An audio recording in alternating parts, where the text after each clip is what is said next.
Unit 19. Gateway. Numbers 1 and 2. Imagine grabbing a piece of paper between your thumb and index finger. Maybe you already are, as you turn this page.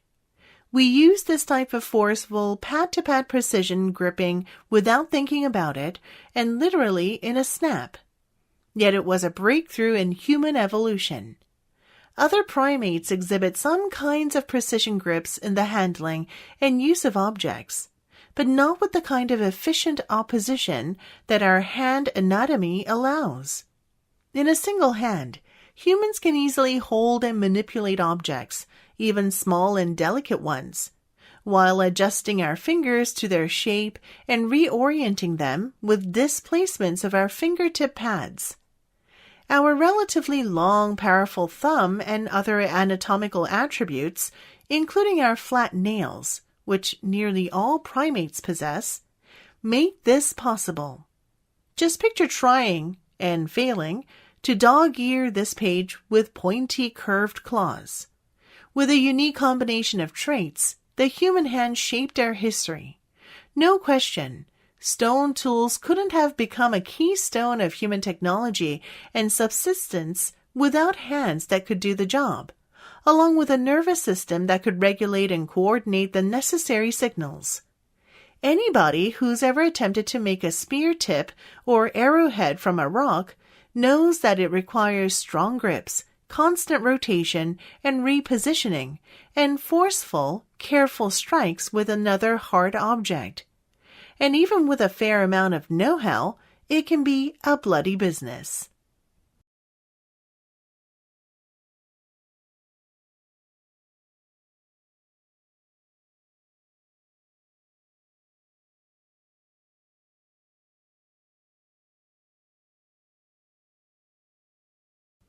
Exercises. Numbers 1 and 2. When students have trouble spelling, we commonly describe them as having a poor visual memory, as if good spelling were primarily a function of a photographic image maker in the mind. After all, we use our eyes to look at print. Shouldn't spelling have something to do with looking longer and harder at a word or striving to remember the word through visual imaging? Linguists who have studied spelling, however, have demonstrated that one's memory for printed words has much to do with linguistic knowledge, and the visual attention and memory processes of good and poor spellers do not explain the differences in their skills. If spelling were a rote visual memory skill, how could the students in the Scripps National Spelling Bee succeed in spelling words they have never seen before? Good spelling is the result of knowledge of language structure, word origin, and word meaning, and the memory involved in spelling is memory for linguistic information. This reality implies that asking students to close their eyes and imagine the letter string in words, or asking students to write words in lists many times over, may have some value. But these visual strategies will be more productive if they are coupled with learning how the words are structured and why they might be spelled the way they are.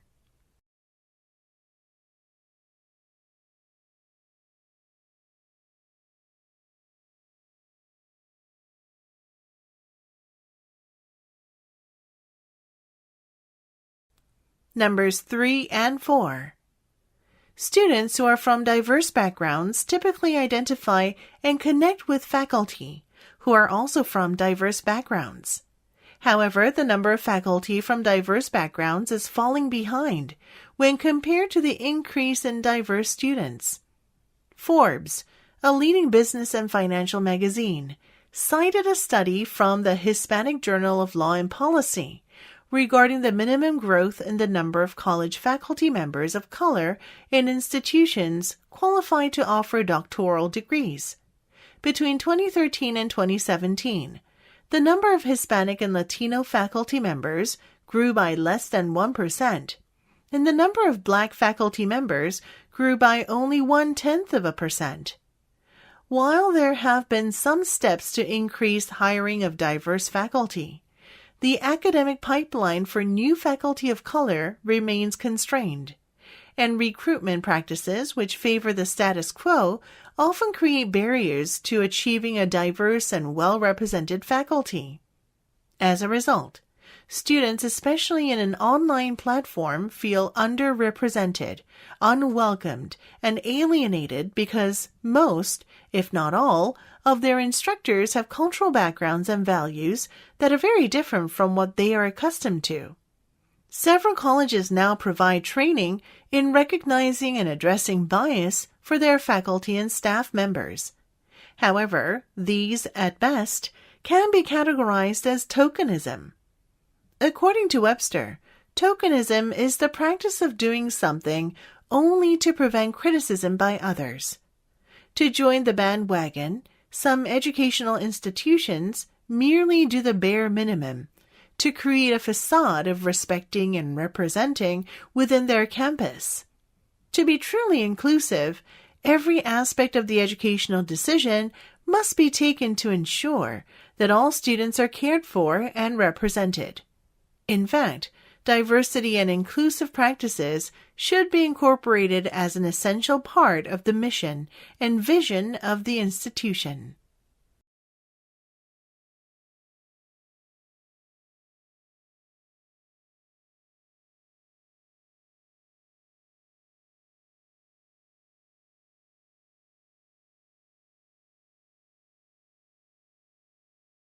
Numbers 5 and 6. Nick Davies, the award-winning British journalist, writer, and filmmaker, calls it the Greek blockbuster myth of modern journalism that the news media reports, or strives to report, objective truth. The idea that journalists must always cover both sides of a story equally and with cool detachment is deeply rooted in our culture.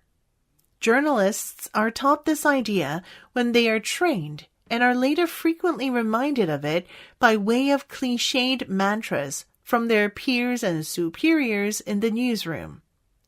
We need to give equal weight to the opposing viewpoint, the saying goes, as if a holistic pursuit of truth were always made up of just two halves that are in every way always equal. This simplistic understanding of reality means the news is yet again shaped to meet artificial criteria. The result is another veil of distortion, cover-up of the story arrived at through the stripping away of perspective. The attempt to find balance by telling both sides of a story has nothing to do with objectivity and everything to do with taking a stance of neutrality. This is a worsened understanding of what real objectivity is, a position in relation to reality drawing on numerous perspectives that approach a whole. The automatic response to assume a neutral stance in journalism likely originated long ago as a safeguard to prevent media members and news organizations from pushing their own agendas, whether collective or individual. Our democratic and egalitarian culture that preaches fairness and even-handedness also reinforces this tendency to seek impartiality. As does the dichotomy of the argument culture. Fear by journalists and news organizations of being wrong helps to imprint that rule into stone.